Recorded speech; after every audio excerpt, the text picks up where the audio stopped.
Magandang hapon mga guys. At ito pong isang malaking bangka din na inagawa ko ay patapos na. At nilalagyan ko na siya ng kamaruti. Ayan o, nakamontahe na yan mga idol. Kamontahe na at yan na. Nagagawa na ako ng kamaruti. At yung isa pong kargahan ng salapan ay tapos na po. Pipinturahan ko na lang bukas. Mamasilyahin ko muna. Ito po yung design ng kanyang kamarote mga idol. May malapad sa unahan. Ayan po. Medyo bibilogin ulit natin yung unahan para maganda-ganda siyang tignan. Ayan. 4 mga idol ang lapad yung design. 4 yung pinakaungos niya para maganda siyang tignan, maporma. Ayan po yung turo ng may-ari. Siya po ang nag-request niyan. Nayari na natin lahat ng habang nagbibideo tayo, nagkakape tayo mga idol. At lahat po mga idol ng trenggahan ito ay may mga design ang lahat ng trenggahan niya.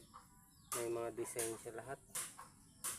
Yun, ilagyan natin ang design at request din po yan ang nagpapagawa ulit sa atin.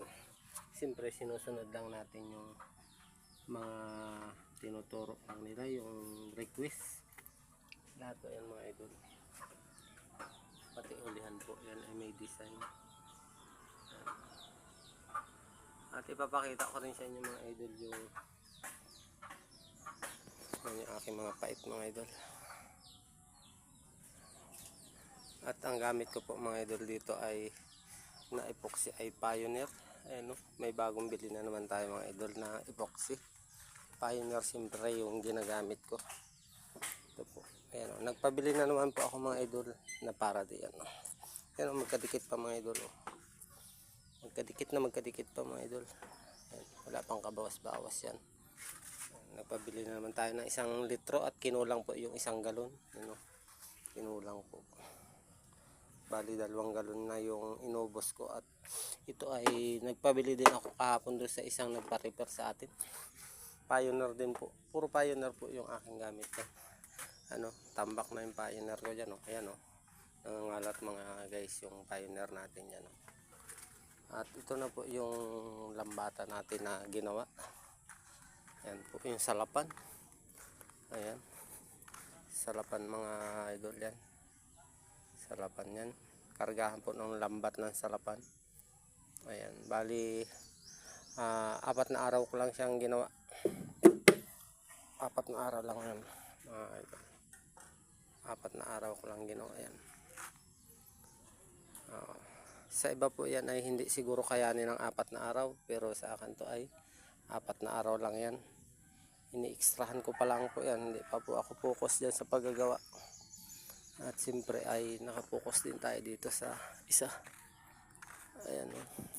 Yan. Ito naman na yung pagtutuunan natin ng pansin. Pansin daw. Yan na.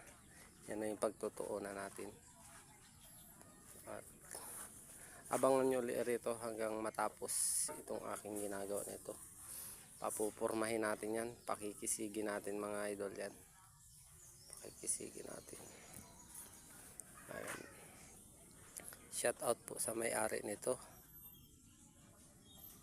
Tapos na idol yung iyong salapan at pipinturahan na lang. Yan. Hanggang dito na lang mga body.